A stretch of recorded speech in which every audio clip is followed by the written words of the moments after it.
Hey guys, and welcome to the Moms and Murder Podcast, a true crime podcast featuring myself, Mandy, and my dear friend, Melissa. Hi, Melissa. How are you? Hi, Mandy. I'm okay. How are you? Good. I was hoping you'd Good. say you were okay. I mean, better than last week anyway. Not yet. I'm getting there very soon. By the time this comes out, I'll be doing amazing. It'll be February. I just need January to be over with. January has just been a month, a year. I don't know. Yeah. It's been Well, I guess a something. lot of people think that. I've been seeing a lot of different memes and stuff going around on social media with like people, basically the idea is that January has lasted forever and has been terrible for everyone. So yeah, you're not I'm in alone. good company. Yeah, there you go. Just a reminder, we have our live show coming up in Chicago on March 27th at the Chicago City Winery, and we'll have all the information in our show notes. Mandy started pulling sources for the episode that we're doing. It's a cuckoo bananas story, just the most moms and murder story you will ever hear in your entire life. So if you're in the area, please come see us. We would love to see you. Tickets are still on sale.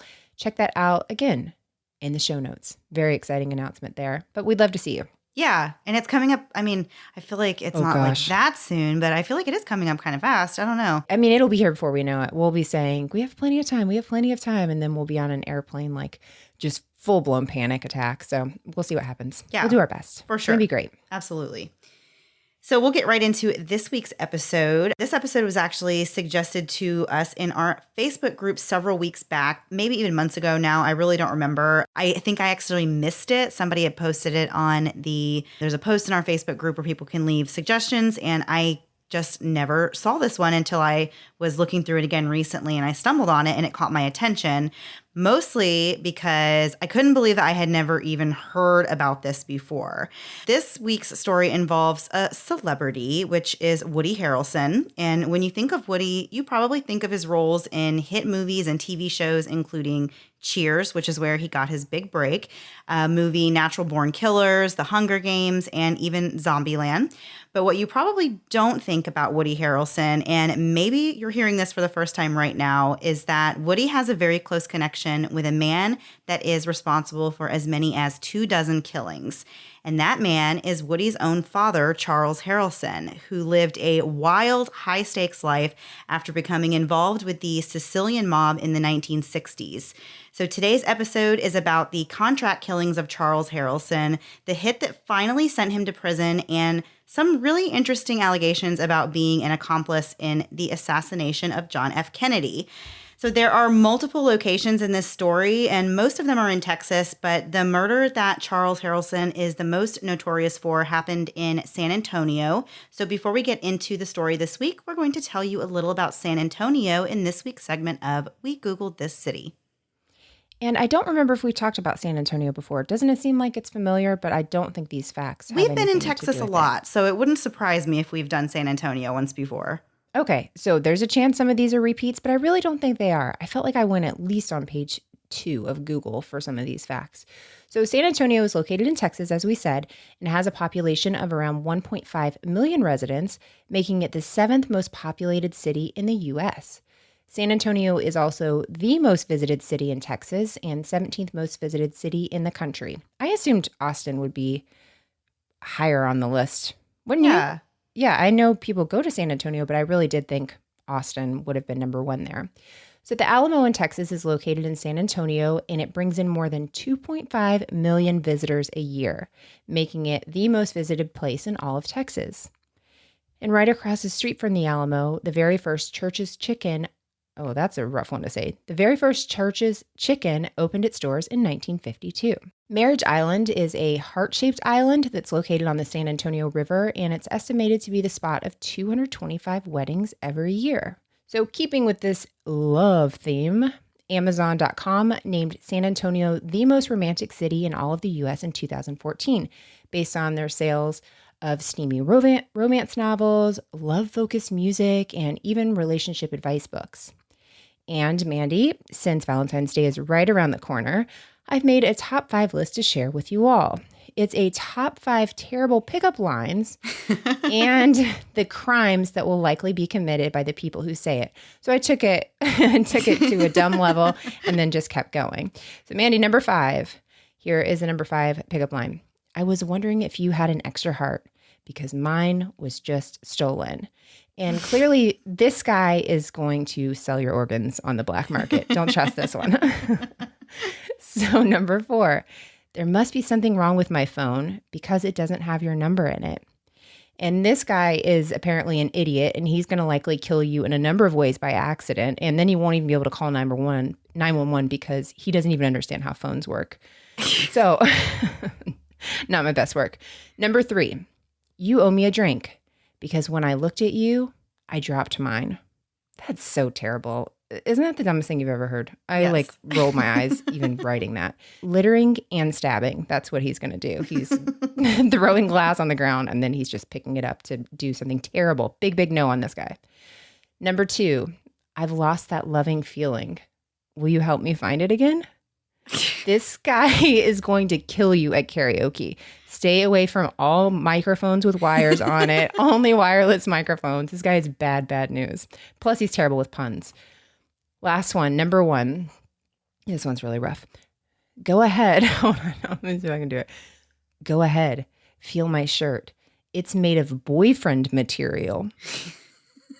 This guy is Buffalo Bill. That's all there is. Stay away from this one. The very most. And that is all I have for this week, Mandy. Let's get into the episode, please.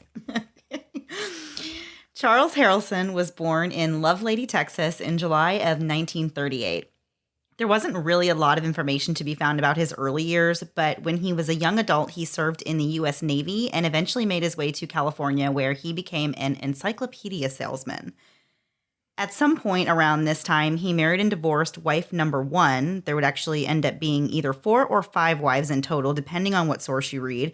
But again, it was really hard to find accurate dates on some of these types of details because this was 70 years ago and before everything was digitized. So it was kind of hard to dig up a lot of information, especially dates and stuff about like when he was married and divorced to like all of his different wives and stuff. By the late 50s, Charles had taken up gambling as a means of income, and he was considered to actually be a professional gambler that really knew his way around a deck of cards.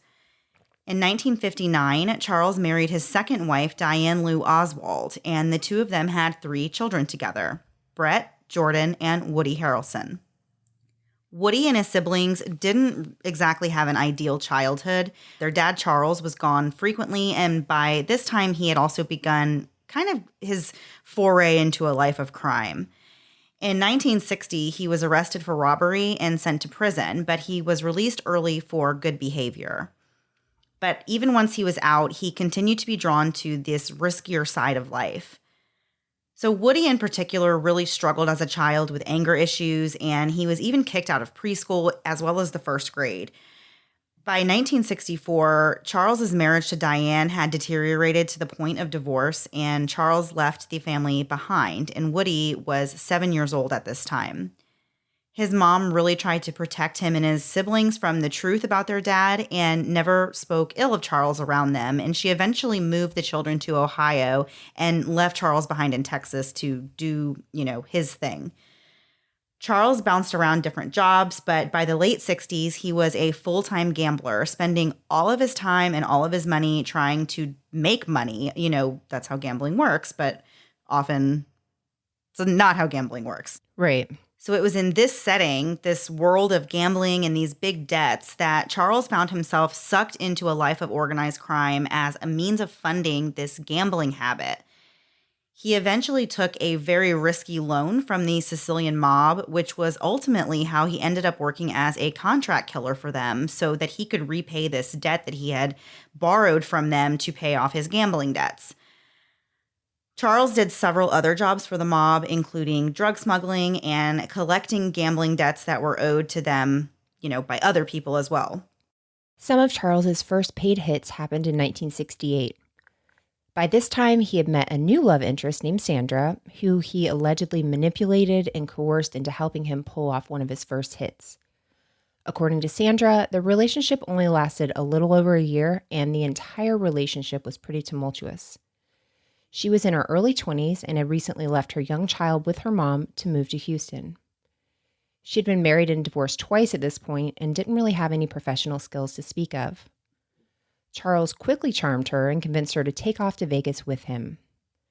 She got a taste of what Charles was really like on that very first trip, where he proceeded to gamble away the $5,000 that they had brought with him. That'd be terrifying. You're in a new place with a new person and there's $5,000, which is a lot of money now, but oh my gosh, a lot of money then. And you're watching him literally get rid of all of it, just spend it like it grows on trees, I guess. Right. That's scary right off the bat. So from that point on, though, Sandra was along for the ride with Harrelson. They bounced around from city to city, leaving each one because Charles found himself in some sort of trouble. As time went on, Sandra learned more and more about the shady business that Charles was involved in. She learned that he worked to collect large gambling debts. At some point, she actually asked him whether or not he hurt people in the course of doing this work, and he said, of course. Sandra also began to see his darker side within the relationship as well. Charles was very controlling and physically violent towards Sandra. He wouldn't allow her to make friends or to really even go anywhere without him by her side. After several failed attempts to end the relationship, Sandra found herself entangled in his dangerous line of work.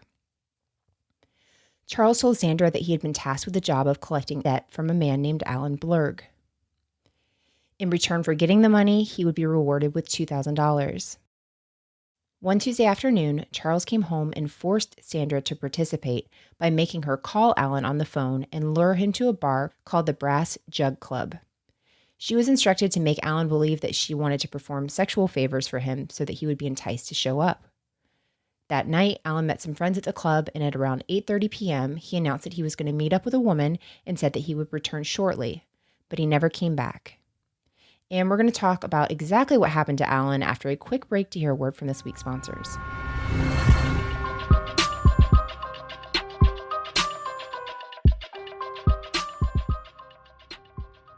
At the beginning of the year, I set a goal to work out at least 3 times a week. Sounds ambitious, right? And it is, especially for someone who works out 0 times a week. But do you know what? OpenFit is helping me stick with working out because I can do it right from the comfort of my own home. I've done the fancy gym memberships, but they always end up collecting dust, and I end up paying for something I'm not even going to. Even with the free childcare, my kids aren't interested in going, and with cold and flu season underway, I would rather set myself on fire than bring home one more plague from someone not wiping down the equipment before I use it. OpenFit takes all of the complexity out of losing weight and getting fit. It's a brand new, super simple streaming service that allows you to work out from the comfort of your living room in as little as 10 minutes a day. What I love about OpenFit is that you can access it anywhere and anytime. You can join a live, real-time workout with a certified professional trainer who will help you get the most out of your home workout, or you can opt for a pre-recorded workout. My favorite class is Kickboxing Express. It's a fast-paced interval class that will have you punching, kicking, and sweating for just 15 minutes. OpenFit just works for me. Even if I only have an extra 5 minutes, there's a class for me. And let me tell you, it's really addictive. After each class, you can see your statistics and see how you're improving. OpenFit has changed the way I work out, and with our code MOMS, you can join me on a fitness journey personalized just for you. Right now, our listeners get a 14-day free trial membership to OpenFit when you text MOMS to 505050. Try it for free or your money back. It's entirely risk-free, so what do you have to lose besides the weight? You will get full access to OpenFit, all the workouts, and a nutrition guide, totally free for 14 days. Again, just text MOMS to 505050. Standard message and data rates may apply. We all want to step out in a stylish shoe, but what if your new favorite shoe could not only be stylish, but could also be sustainable, comfortable, and washable? It sounds too good to be true, right? But that's exactly what makes Rothy's your new favorite pair of shoes. I am a chronic online shopper, but with that comes some risk. What happens if you don't like something or it doesn't fit?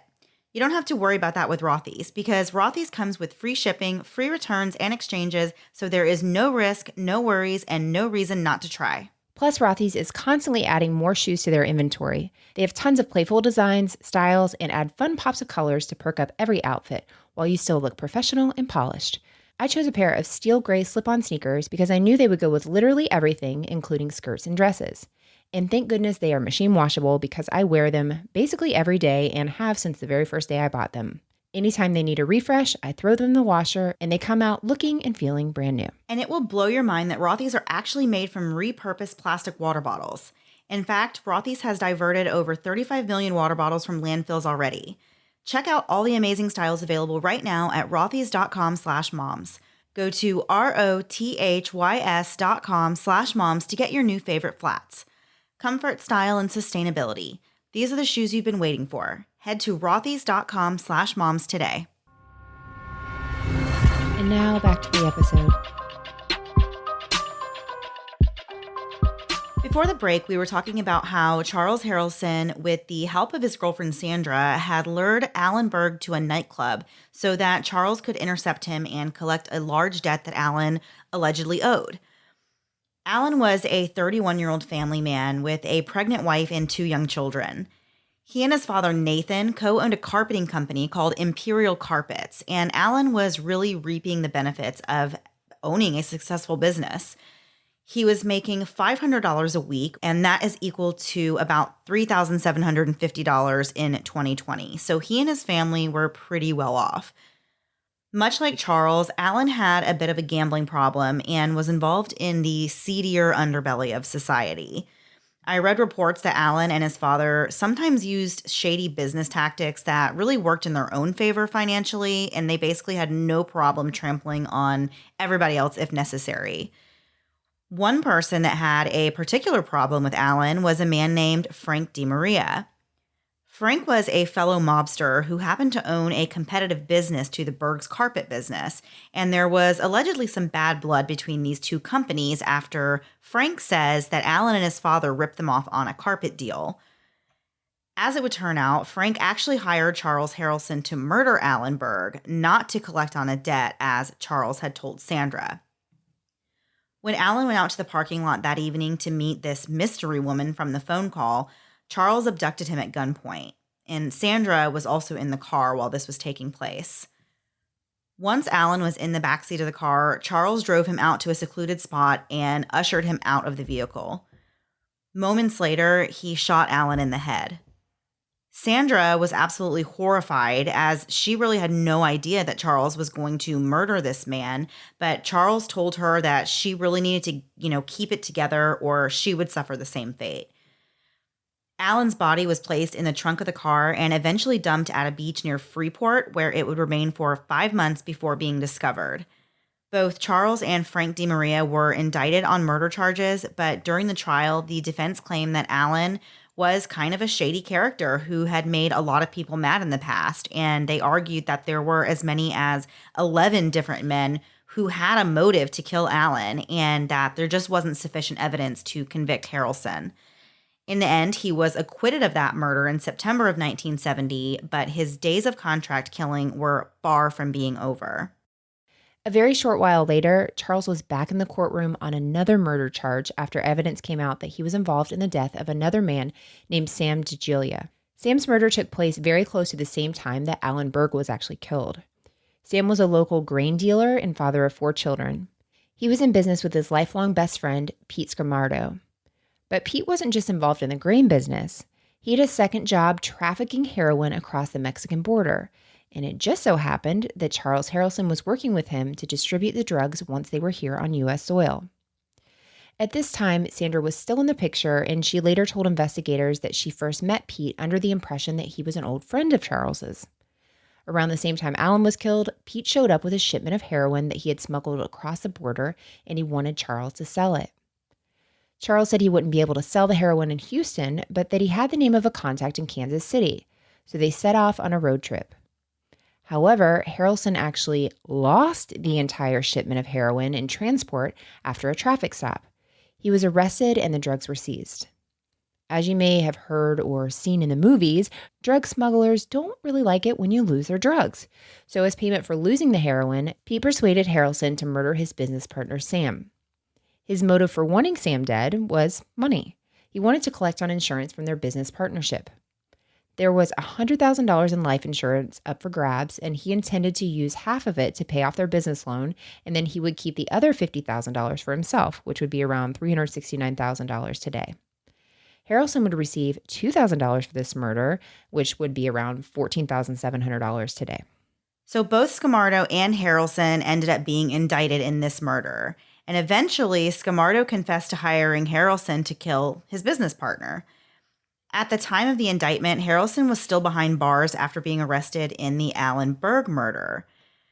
So both Scamardo and Harrelson actually hired the same attorney, who was Percy Foreman, and he's actually considered one of the greatest attorneys in U.S. history. He only lost 50 out of more than 15,000 murder cases, and this is the same lawyer who represented James Earl Ray, who is the killer of Martin Luther King Jr., and he also represented numerous organized crime kingpins in his career. In Harrelson's trial, Percy Foreman put a witness on the stand that claimed that she was with Charles at the time of the murder. And because of her testimony, this trial ended in a hung jury, and they were really just deadlocked with an 11-1 vote for conviction.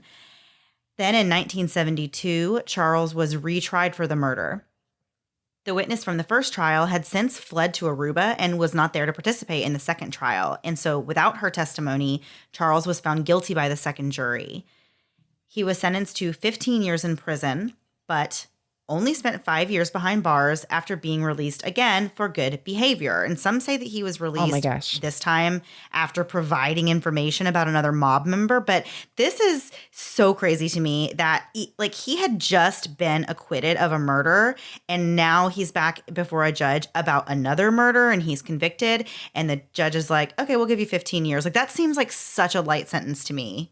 No, I totally agree. But I would assume it's probably one of those things where you can't bring anything from the other trial into this one, right? So like that happens in some cases where somebody's being tried for the murder of their wife now, but then also they're like going to have charges against them from the murder of another wife 20 years ago, and you can't bring one into the other trial. So if they can't bring that into the trial, then, but I mean, 15 years is still nothing, in comparison, even without knowing any of that, that's just nothing.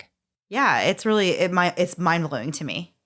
So when he got out of prison after spending just 5 years there, it was the end of the 1970s, and Charles was still really young. He was just entering his 40s, so he had plenty of life and crime left in him at this time.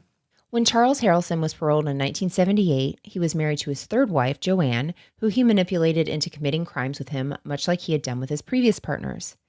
You might think that a man who just got out of prison would want to lay low following their release, but Charles quickly picked up where he left off with his risky life. In 1979, he took on a new contracted murder, and it was a big one. This killing would take Charles from being a small-time hitman to being a big-time assassin, and the hit was worth $250,000, which would be around $1.7 million today. The man with the high dollar price tag was a federal U.S. district judge named John H. Wood Jr. Judge Wood was appointed as a federal judge by President Nixon, and he took office in 1971. At the time of our story, he was presiding over drug cases in the West Texas area. Judge Wood was notorious for his hard stance on drugs, and he dedicated his career to the cause of eradicating the country's drug problem. He had been raised in a very strict and moral family and believed that a man's word was his honor and that above all else, people should always follow the law. His solution to the drug problem was to hand out the harshest possible sentences for drug-related crimes, up to and including life sentences in many cases. He commonly handed down large bond amounts for marijuana, averaging $200,000 for these offenses in his courtroom. Less than 100 miles away in Austin, bond amounts for the same infraction were around $15,000. His reputation for doling out these harsh punishments earned him the nickname Maximum John. As you might imagine, Judge Wood was not very well liked among the local criminals that were involved in the drug smuggling scene. Jimmy Chagar was one drug kingpin who really disliked this judge. Jimmy was a big-time marijuana and narcotics trafficker and a professional gambler. He was the kind of guy who would walk into any Vegas casino and bet as much as $500,000 on one roll of the dice, and he took private jets wherever he needed to go. To this day, he is considered one of the biggest drug smugglers in the U.S. Jimmy had two brothers, Lee and Joseph, both of whom were lawyers who represented drug smugglers, which came in handy for Jimmy when any trouble would pop up. In 1978, a prosecutor that had been pursuing Jimmy was shot at while driving his car, but survived the attack. In February of 1979, the government finally caught up to Jimmy and indicted him on drug trafficking charges. The feds believed he had a major role in what was a very powerful drug ring, and they wanted him off the streets. Jimmy's brother, Joseph, was representing him in the case, and he had allegedly been passed on some information that Jimmy's case had been assigned to Judge Maximum John Wood, and that the judge intended to give Jimmy a life sentence without the possibility of parole. And we are going to get into what exactly happened after this after one last break to hear a word from this week's sponsors.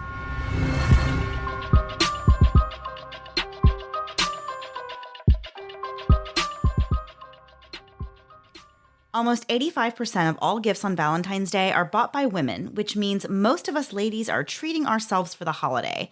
So why not get something you actually want and check out Noemi? Noemi is the only fine jewelry company offering such incredible quality at such a low price.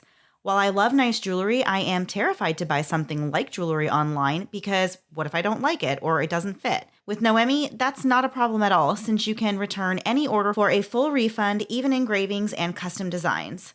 It's literally an entirely risk-free experience. Plus, their jewelry is gorgeous. A few years ago, I had to stop wearing my wedding ring since the nickel in the ring started giving me a rash. So I started wearing this rubber ring, which I really liked, but it seemed to dress down whatever I was wearing. So I decided to try the beautiful petite diamond band ring in white gold from Noemi. I love it because it's super beautiful and it looks great whether I'm wearing my uniform of sweats or dressing it up with sweats and a denim jacket. Plus, the website is easy to use and shipping is crazy fast. I ordered my ring on a Monday and got it on a Wednesday. And Noemi jewelry is priced so non-Kardashians can afford it. Usually you have to know a guy to get this kind of deal, but at Noemi, everyone gets the friends and family treatment. If you're looking for quality, fine jewelry made to last a lifetime from a luxury brand you can trust, it's Noemi. They have thousands of 5-star reviews online, and we suggest you read some and see why people are raving about this company. Go to hellonoemi.com/moms to see their collections and get $50 off your first purchase with promo code MOMS. That's HELLONOEMIE.com/moms. And don't forget to use promo code MOMS for $50 off your first purchase. We don't all have the same hair, so why should we all use the same shampoo and conditioner? My hair is thinner than my patient's when I'm being asked yet again, what's for dinner? So I need a shampoo and conditioner to match. And that's why I love Function of Beauty. After taking the short 4-question quiz on their website, Function of Beauty created my personalized formula. Within the quiz, I was able to select my 5 main hair goals, and in my case, I chose strengthen, lengthen, thermal protection, anti-frizz, and hydrate. My special formula is exactly what I need and somehow still the best-smelling shampoo and conditioner I've ever used. I chose their pear scent, but there are other fragrances that I can't wait to try. And if fragrance isn't for you, they also offer their products fragrance and dye-free. Whether your hair is curly or straight, natural or processed, Function of Beauty individually formulates every bottle based on your unique hair type, style preferences, and hair goals. To get started right now, go to functionofbeauty.com/moms to take your 4-part hair profile quiz and save 20% on your first order. Don't spend another minute in hair misery. Go to functionofbeauty.com/moms to let them know that we sent you. That's functionofbeauty.com/moms. And now back to the episode. Before the break, we were talking about how a major drug kingpin named Jimmy Chagra had been arrested and was set to go before Judge John H. Wood, a federal judge that was notorious for handing down harsh sentences to drug criminals. After attempting and failing to bribe the judge with $10 million, Jimmy decided that the next best thing was to have the judge killed. And the hitman chosen for this job was none other than Charles Harrelson. On the morning of May 29th, 1979, Judge Wood was getting into his car outside of his home when he was shot in the back with a rifle, killing him instantly. His assassination was the first time a federal judge had ever been murdered, and the FBI stepped in really quickly to investigate. It was almost immediately known that the shooting was directly related to Judge Wood's criminal cases. However, Jimmy Chagra was not a suspect in this murder right away. In fact, they didn't really have a suspect, and Charles was long gone by this time. Jimmy still went on trial for his drug charges in August of 1979, of course, with a different judge presiding over his case, and he was still found guilty and sentenced to 30 years in prison. In the aftermath of the killing, there was widespread fear and chaos among the justice system, and there was heavy pressure on the FBI to solve this assassination. Despite there being a $200,000 reward for information, the months ticked by with no leads, and they never did find a murder weapon. While behind bars, Jimmy's brother Joe, who, as we mentioned before, was also his lawyer, visited him at the United States Penitentiary in Leavenworth, Kansas. The FBI had secretly placed microphones under the table that the two brothers sat at, and they finally had a break in the Judge Wood killing. The brothers were overheard talking on this microphone, and they were discussing the assassination and also implicating Charles Harrelson in the shooting. Isn't that kind of shocking? Like, I know that they didn't know they were being recorded, but doesn't that seem kind of unreal? Not unreal, but it does seem kind of shocking to me that the attorney at the prison would be talking to him about that. Doesn't it? Or am I crazy? Or I'm just thinking of Law and Order. Yeah, you're absolutely right. Well, later on, his brother tried to say to the police that that was a violation of their attorney-client privilege, but the police ended up winning. They were able to use this evidence because the police said no. In that moment when you were visiting him in jail and you were talking to him, they determined that he was there as a brother and not acting as a lawyer at that moment. So so they were able to get around it. But yeah, the brother did try to fight it by saying you can't secretly record conversations between me and my client, but they were saying, no, you were here visiting him as his brother. And so that makes sense. They were able to use it as evidence. So the search for Charles began, and investigators sought after him for months before they finally caught up with him in 1981. They actually arrested him on drug charges in Houston, but he was able to make bail, and then he took off and left the state. And it took them another 7 months to find him.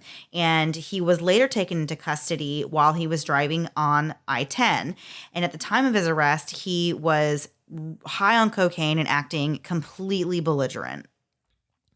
When Harrelson was brought to jail, he was placed in a cell near another convict named Johnny Ray Spinelli, who was in for multiple counts of robbery and rape. But at this point, he was actually on the straight and narrow and was trying to really turn his life around. Johnny Ray and Charles became jail buddies and would play chess together through their cell bars. Johnny Ray said that he would often hear Charles talking to himself as if he were rehearsing a speech, and on many occasions he was heard rambling about killing a judge. So Johnny Ray contacted the FBI. He actually wrote them a letter and said that he wasn't trying to be rewarded for the tip in any way, but he thought it was the right thing to do to help take Charles down for the murder. At this time, the FBI already suspected that Charles was guilty of murdering Judge Wood, but they didn't have any tangible evidence to prove it. So they asked Johnny Ray if he would be willing to record his conversations with Charles. 3 years after Judge Wood was killed, the secret tapes came to light, and the federal prosecutors had enough evidence to indict Charles in the assassination. Johnny Ray Spinelli testified against Harrelson in the trial, and for his safety, he was then relocated out of the Texas prison system for fear of retaliation because he was known as a snitch. Terrifying that this guy did this. I mean, amazing that he did it, but I wouldn't mess with the mob. Oh my gosh. No, absolutely not. Yeah, I would be way too scared. So over the next 6 years, he ended up being held at 33 different prisons over 12 different states. As for Charles, he was found guilty and sentenced to 2 life terms in prison. After spending nearly 15 years behind bars, Charles had one last stunt up his sleeve, or at least he tried to. While incarcerated at the Atlanta Federal Penitentiary, Charles and 2 other inmates attempted to escape the prison with a rope that they had made. However, the men were scared after prison officers fired warning shots at them during their escape attempt, and they all surrendered. Charles was transferred to a Supermax facility in Colorado, where he was housed until his death in 2007. He was found dead in his cell at age 68 following a heart attack. So at the beginning of the episode, I hinted around that there was a little bit of conspiracy involved in this case, and it's a rabbit hole that I thought was really interesting to go down myself. So when Charles was arrested and he was found high on cocaine, he made some bizarre statements to the police. And so for one thing, he readily admitted to murdering Judge Wood. But at the same time, he also made claims that he was involved in the assassination of JFK. So if you don't know that much about the JFK assassination, you're not going to learn it here. We're not really going to get into too much about that on this episode.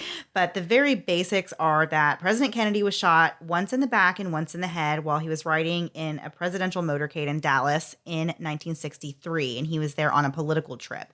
So a man named Lee Harvey Oswald was arrested for shooting a police officer later that same day, about an hour after JFK was assassinated. And this officer was questioning Lee Harvey Oswald on the street, and he pulled out a gun and shot him. So they eventually charged him also with the JFK shooting. But Lee Harvey Oswald was shot and killed by a man named Jack Ruby before he could ever be prosecuted. So what does any of this have to do with Charles Harrelson? Well, it is speculated that Charles was connected to Jack Ruby through a mutual contact that was known to both of them. And many people who have researched the JFK assassination believe that Charles Harrelson is one of the three mystery men that is seen in photographs following the assassination of JFK, and that his allegation about being involved in it are true. Others aren't so sure. The FBI themselves have officially discounted any involvement by Harrelson in the Kennedy assassination. That's a quote from the FBI. And Charles himself even recanted his statements. But those who study the conspiracy still believe that the Kennedy assassination was the result of an organized hit and that Harrelson was likely involved in one way or another. So I thought that was pretty interesting. I don't really have an opinion on whether I think he was involved or not, but yeah, that's crazy. It's possible. I did look at some, like, the photographs that, like, they're talking about, and it could be him. It could also be anyone at that time. They're black and white photos, old photos, but maybe. Yeah, I've never gone into a rabbit hole on the JFK assassination. I'm one of those terrible people that are like, oh, you said that this person did it? Okay. I totally believe the government on this one. I have no reason not to. Meanwhile, other people are like, here's all the evidence. I'm like, okay, well, that sounds great. Some people really take it to an extreme, but yeah. Yeah. Yeah, all that's interesting though. Is my opinion. No, it is interesting though, like, that out of nowhere, his name is kind of in the middle of this. It makes sense that his name could be in the middle of this since he did become this huge hitman, kind of out of nowhere. He grew into this huge hitman that people called. So it's not the craziest thing I've ever heard. It's not the craziest conspiracy theory I've ever heard. Yeah, it's really not. So as for Woody Harrelson, he managed to find success in life despite his father's wrongdoings. He speaks often about his great relationship with his mom and his two brothers, and he seemed to have a mostly regular childhood. He's given limited interviews about his father, but he said that he had no idea his dad was involved in crime until he heard it on the radio one day when he was riding home from school when he was 11 or 12 years old. A family friend actually picked him up and drove him home that day, and he heard the name Charles V. Harrelson, and they were talking about his murder trial. When Woody got home, he asked his mom if that was his dad that they were talking about, and she said that it was. He says his mom never tried to turn the kids against their father, and when Woody was 20 years old in 1981, he tried to get in touch with him for the very first time. He wanted to help his dad however he could, and he eventually spent a couple $1 million on lawyers to try and get a new trial for Charles. Despite his father being behind bars, Woody said that they had a pretty good relationship and got along well. Woody had his big break into acting in the early 80s when he was cast on the wildly successful show Cheers, and the rest is history for his acting career. Woody eventually married his wife, Laura, who was his assistant for a couple of years before he told her he was in love with her, and the two finally married in 2008. The couple now has 3 daughters, and the family lives in Maui. He loves being a family man and has been with his wife for 30 years now. Super interesting. I would have never, ever, ever, ever thought this about Woody Harrelson. I don't have like a deep knowledge of Woody Harrelson. I know stuff he's been in and Cheers, of course, but this is super crazy. And he didn't really even know. He had no idea until he was 12 years old. That's a stunning way to find out your dad was in the mob and on trial for murder. Yeah. I kind of felt a little silly when I realized that, like, I've never heard this before. And then I ended up asking a few people if they even knew about it. I asked my husband, and I texted a couple of my friends, and I was like, hey, did you know that Woody Harrelson's father was a hitman? And everybody said no. So I was like, oh, well, I guess this is not common knowledge. And then I decided it would make a great episode for the podcast because maybe a lot of people did not know about this or that this was a thing. I'm sure there's a lot of people who did know, people who are more, I feel like it's on one of those quizzes, whenever it's like things you don't know about, top 20 things you don't know about celebrities, and like one person has a 6th toe, and then Woody Harrelson's dad was a hitman. Like those are the order and those kind of things go in. So I feel like it feels familiar to me, but I had no idea any of this. Like it's somebody else has a dad and a mom that were murdered or something, and I heard about it the other day. A celebrity, I think might be somebody from like Modern Family, and I was like, never heard of that at all. Like both their parents were married, or not married, murdered, and it's just like not something that really comes up. I mean, why would it really? It doesn't mean anything as far as they're concerned, but this is super interesting. But just the way he found out, and I thought that was interesting that his mom kind of I mean, she could have spoken really poorly about him and said he was all these terrible things, but kind of let them make their own decision, which says a lot about her, I think. Yeah, definitely. Okay, Melissa, are we ready to turn the page and move on to last thing before we go? I think we have our hero segment this week because it is the first of the month. And I always love our hero segments. I always love hearing feel-good stories about people doing amazing things to each other and in their communities. So I'm excited to hear who our hero is this week. I loved that setup. That was very good. And this is sent to us by our friend Christine. We're going to see Christine in Chicago, and I'm so excited. She's been our friend forever. And she sent this story in about her friend. This is about her best friend. And she said, she's one of the most amazing people I've ever known. She's a mom of 4, full-time teacher this year of 5th grade, and previously she taught 4th. And for just shy of 3 years, she's also juggled managing the care, insurance, treatment, expenses, equipment, and all-around bureaucracy of the terminal illness of her ex-husband. It was one of the situations where they were great friends, just not to be together as a couple, and he doesn't have a lot of family, I guess, and she didn't want their 3 children to be tasked with all that comes with assisting an ill family member. So she's taken it all upon herself and handled a truly horrific situation with more grace than most spouses would while they were still married. And she's done all of this with a toddler. Now, as the most difficult days near, she continues to prove her strength despite how broken she may feel. Her divorce could teach a good number of people what marriage vows truly mean and how it's possible to come together when it counts the most. One day I hope to be like her, but she set an incredibly high bar. Thanks for reading and Happy New Year to both you and your families. She sent this a couple weeks ago, but this is the first time we get to use it. I don't have her friend's name, and I'm sorry I didn't grab that from her, but I love that. That's amazing. That is so much to take on when you don't have to. Just to take it on for him and to take it on for your kids. That's amazing. Yeah, it's really amazing. And I feel like it really does speak to her character and the kind of person that she is. And it is really a wonderful thing. And yeah, there's not probably a lot of people who would put themselves in that position for their ex-husband, but it makes a lot of sense. You know, whenever you have children and you have, you know, you've raised these kids together and this is their dad. And I can totally understand why she wants to be there for, you know, for this part of things. And yeah, it's amazing. So definitely a hero. Absolutely. Thank you so much for sending that. If you have any heroes in your life, heroes come in all different ways. What am I trying to say? They don't have to have a cape is basically what I'm saying. We've had all different ones, and it's amazing. We love it, and we love sharing it. Send it to lastthingbefore-we-go@gmail.com, and we have some more in there, and we're still kind of working our way through them. So we haven't forgotten you if you have sent one.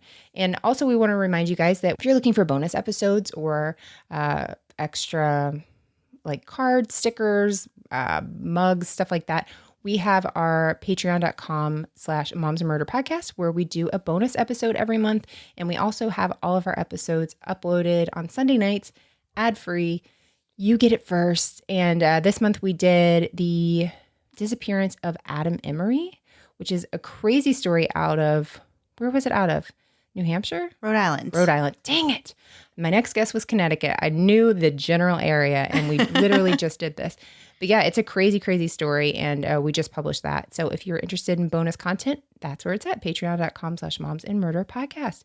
Mandy, I think we're good. I think we are good. All right, guys, we will see you next week. Same time, same place, new story. Have a great week. Bye. Bye. Thanks so much for listening to the Moms and Murder podcast. Make sure to check back with us next week for a new episode. You can also find us at momsandmurder.com, where you can connect with us via social media. Please make sure you subscribe and give us 5 stars, because giving us 4 stars would be a crime. Thanks so much.